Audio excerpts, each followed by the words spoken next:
If the only piece that you can see is his tail here. Yeah, this is the only bit. So if somebody wants to touch, they can touch him on the tail. If you want to touch the tail, you can do so. If you touch and then move away, so all the kids can touch it. Yeah, if you touch and finish, will they move out? Someone else will come touch it. It's like the dinosaur.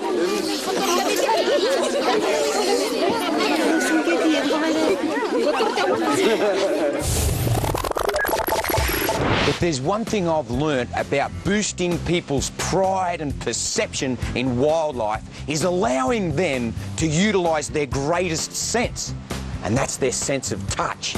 If they can feel a croc, then they in turn will feel for crocs. I get to do the wildest stuff in the world, no doubt about it. You're all right, mate. And this goes down as one of the wildest. By crikey, look how remote we are. Way out in the middle of Vanuatu, and as you can see, there's no way we could have set a trap. We had to come up with a floating trap, but this is a new era for us. It's a big learning curve, and he's come out of it unscathed. Notice how all his fingertips were in perfect condition.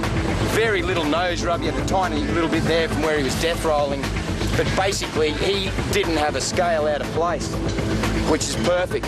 It's a very obvious demonstration to how successful our trap's working. Really good. It's been a long day, but there's still plenty of hot, hard work ahead of us.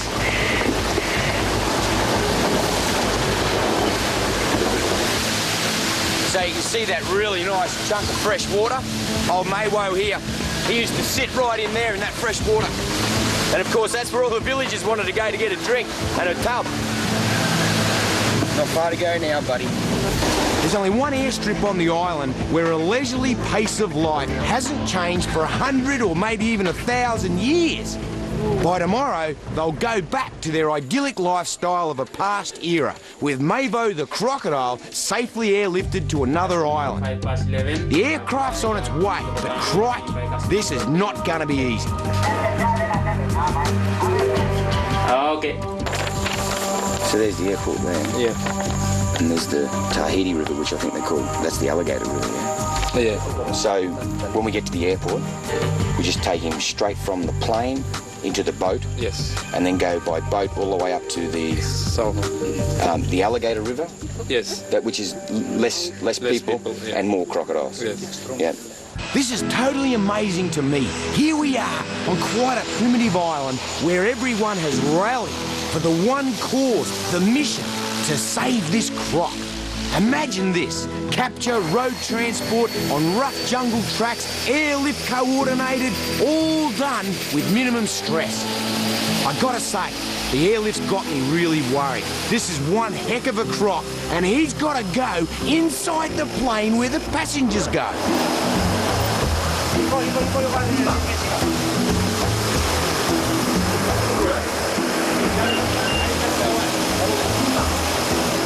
We go. Let's go.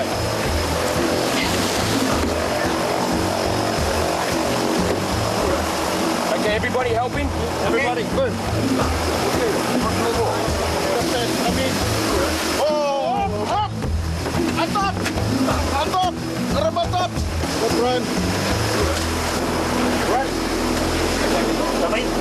Good.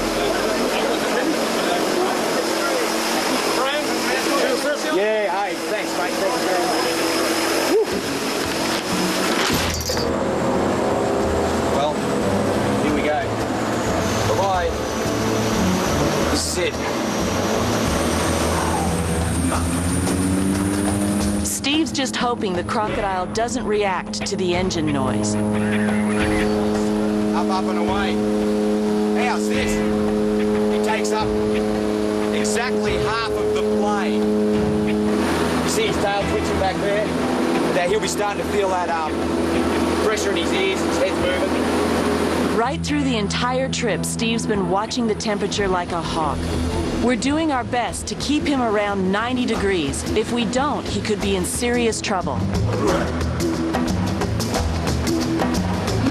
Those inlets and waterways down there are the most easterly part of the world where saltwater crocodiles have been seen. The locals think there's a small but permanent population in this remote part of Vanua Lava Island.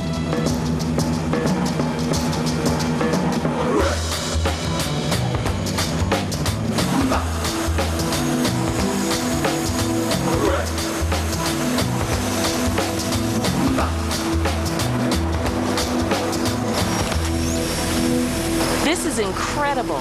Word has spread fast, and they've laid on an amazing festival to welcome the crocodile home.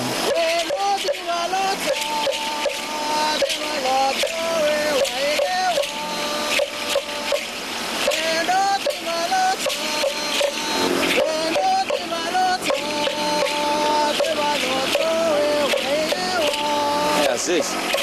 Nice little greeting ceremony. I'd say every single person from the whole village is here. Makes it a pretty special croc.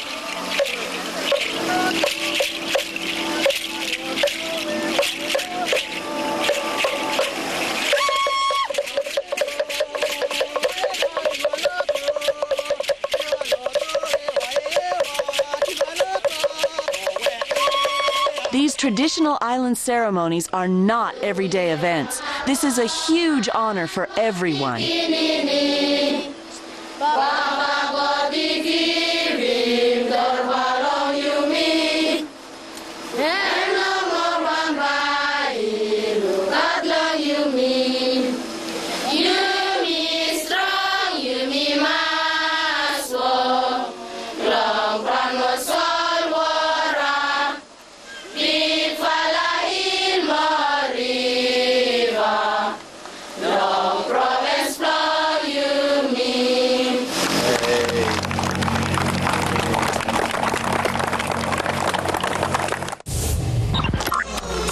When we stepped off the plane of Vanua Lava to be greeted by such an amazing ceremony of a couple of thousand villagers wearing their traditional costumes and doing the most amazing song and dance routine for us, it was something I'll never forget. It was an amazing experience just to arrive at that paradise and be greeted by that.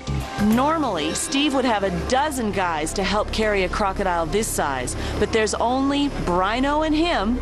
Luckily, there's plenty of willing helpers. They're all anxious to touch the crocodile, and that's a great thing for our conservation message. But they just don't have the experience to cope when Mavo turns on one of his power-packed surges.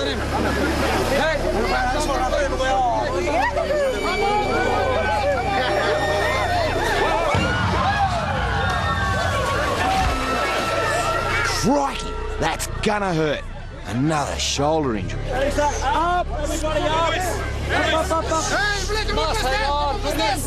Up to your shoulder. We just love it that all the crowds have turned out to see the crocodile. These people are going to remember what they saw, heard, and felt was not an evil monster, but an awe-inspiring creature that deserves care and respect.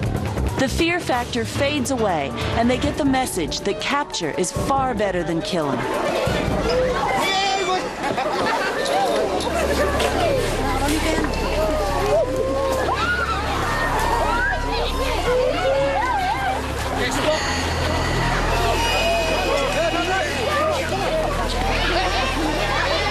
I tell you what, Brino, let's wait until we get this boat secure. Yep.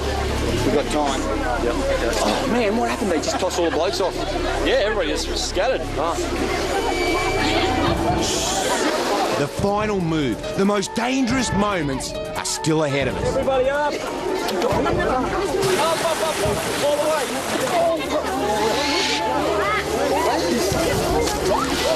Once I've got the head, you come in, Brino. I'm going to take your weight. Okay. Okay, go. Okay, down. Now, gently. Let's go.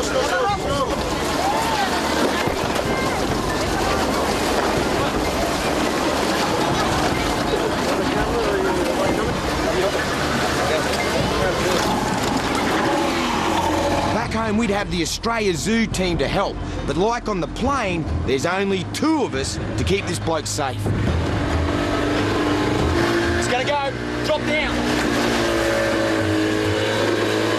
The heat problem has really got Steve worried. We've got the Croc shaded, we keep wetting his wrap, and there's always a thermometer to make sure he's as close as possible to a safe temperature.